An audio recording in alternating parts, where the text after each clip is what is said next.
So, like trying to take a look at that in a different light. You spent time in refugee camps across the Middle East. How has that experience, meeting those people, or other experiences, you spent a lot of time in the Middle East, how has that shaped the characters in this film? Well, I love the Middle East. I mean, I feel very drawn to the Middle East. I think it's a fascinating place with beautiful people. These are stories from the Middle East. And, I got very drawn into Syria because if people don't really understand the Arab Spring, it's kind of a fascinating thing that happened in a similar time to when like we in the US started to have our own financial crisis. They weren't exactly corresponding, but it was similar. The Arab Spring happened all across the Arab world, but it was more dramatic in certain countries than in others. And what happened was,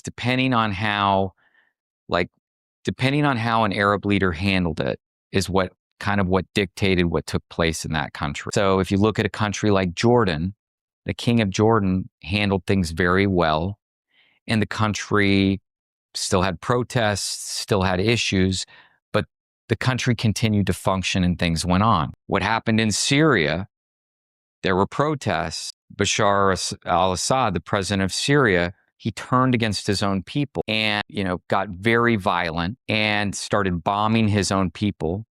And all of a sudden, civil war became the new norm in his country. Started torturing and killing his own people.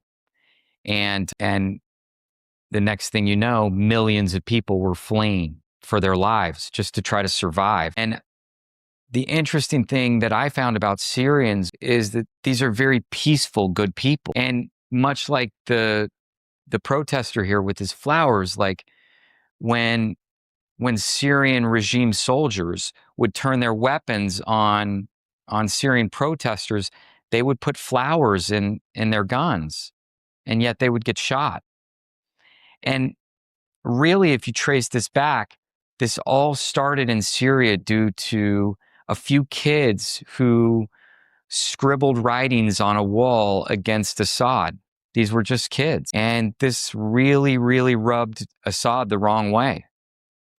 And so like I took this deep interest in this because I felt like here's this bully who probably could have like brought people in and solved this issue. And instead, he created this massive civil war that led to the deaths of hundreds of thousands of people and the displacement of millions of people. And I wanted to do something about it.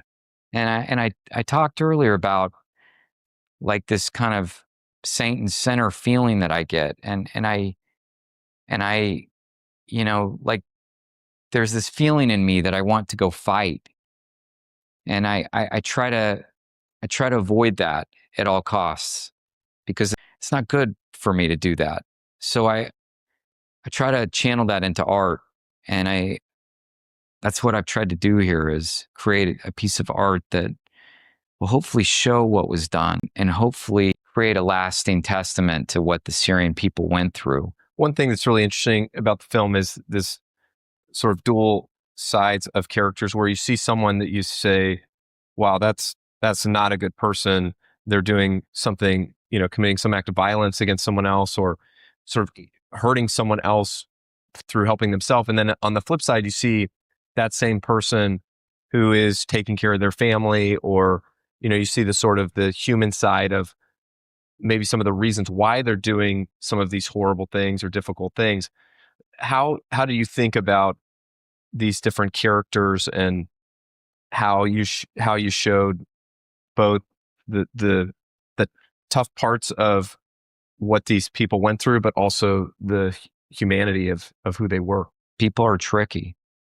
And I think it's important that we recognize that, oftentimes we try to present ourselves in the best light possible, which everybody does that. I think it's a natural human behavior, but I think it's very dangerous because it's not real life. I don't want to show things that are phony, and I don't like phony things. So like my characters, So you're talking about the smuggler in this instance, and for part of what you're talking about. The smuggler he's doing detestable things. I met with a smuggler who was very much like this guy, West African smuggler living in Turkey. I met with him. We sat on the banks of the Aegean Sea at a pizza place having pizza. And I'm thinking, like, I've been to Turkey over 20 times. And I'm thinking, when I finally got a meeting lined up with this guy, what am I going to say, or what am I going to have in common with this guy? Because, like, I love the Syrian people. Yeah, I know this guy's making a ton of money. I know he sent a ton of people to their death. I just want to reach across the table and probably, like, tap into that kind of, like, center part of me and like hurt him. But that also doesn't solve anything, because, like, someone will just replace him. It doesn't do anything. I need to understand him. And so we start talking. We're eating our pizza. And I find out, like, he's a single dad. He has a son about Brody's age. And I'm like, let's talk about that for a while. I find out this guy loves his son. Man, he loves him. And like, why is he doing it? He's doing it because he loves his son. And like, as I'm sitting there with him, I see he's got a pistol in his like, he's got a pistol in his pocket. And, like, rather than hiding it, I ask him about his pistol. And I'm like, why you bring a pistol to lunch? He's like, I don't know you. And I'm like, okay, I understand that. But we go through all these motions, but I realize, like, despite this guy's, like, all the coldness this guy has, he warms up every time we talk about his son. Every time. Loves his son. And I can tell he's a good dad. And his son's not well.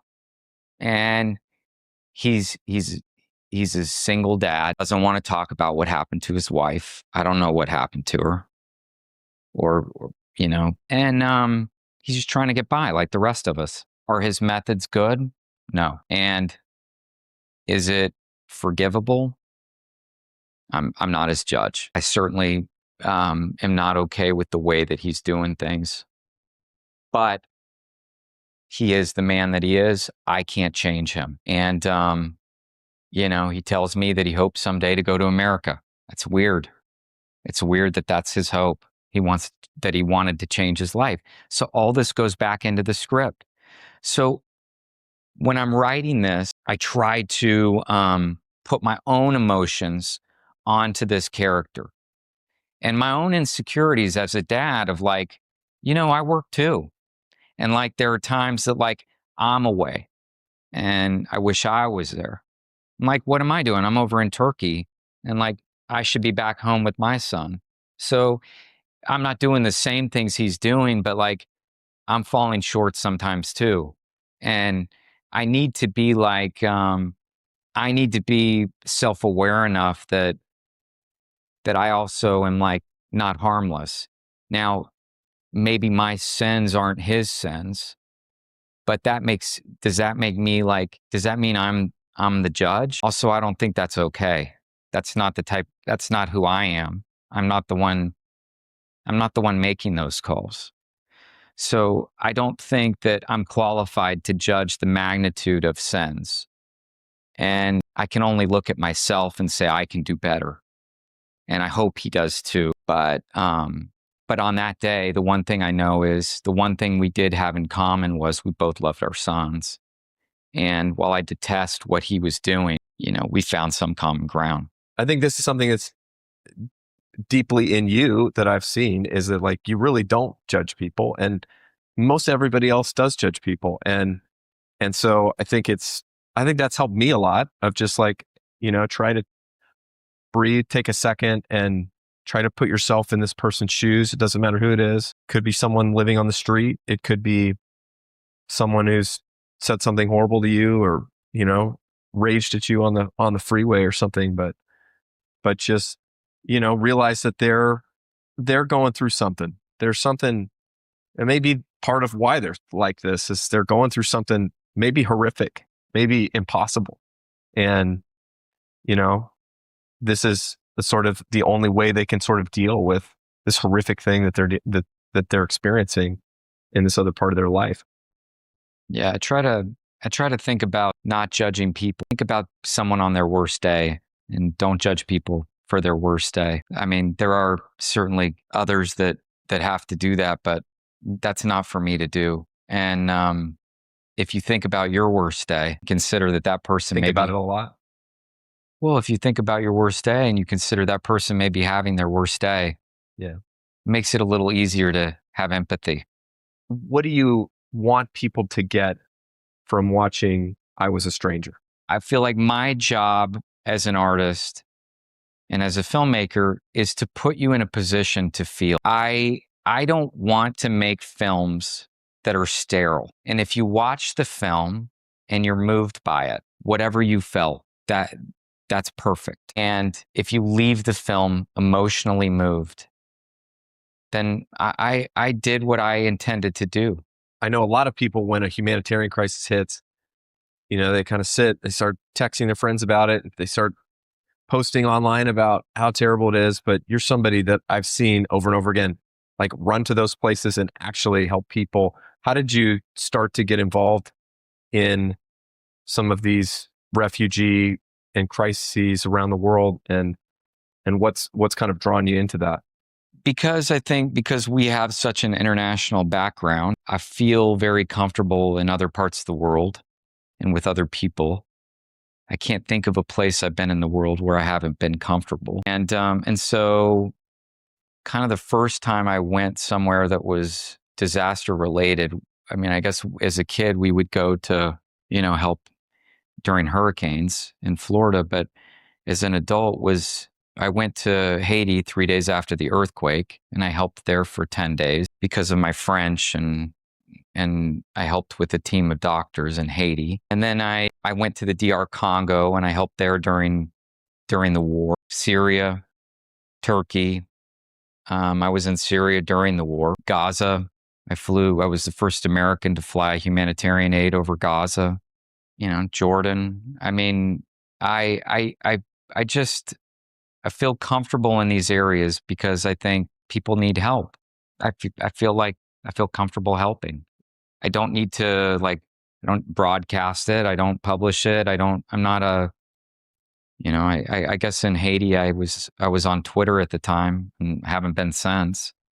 It does a lot for me to help. What does it do? I think it gives me meaning, gives my life meaning. Yeah. When you help somebody else, it ends up helping you way more, right? Like the more you give, it really is true, the more you receive. And maybe no more than in a time when someone is almost left with nothing or has nothing. And then you're kind of there for them. And even like perfect strangers, like you're there in the greatest moment of their need and you kind of just show up. Yeah, I think that's right. What do you remember about being in Haiti? What part of it?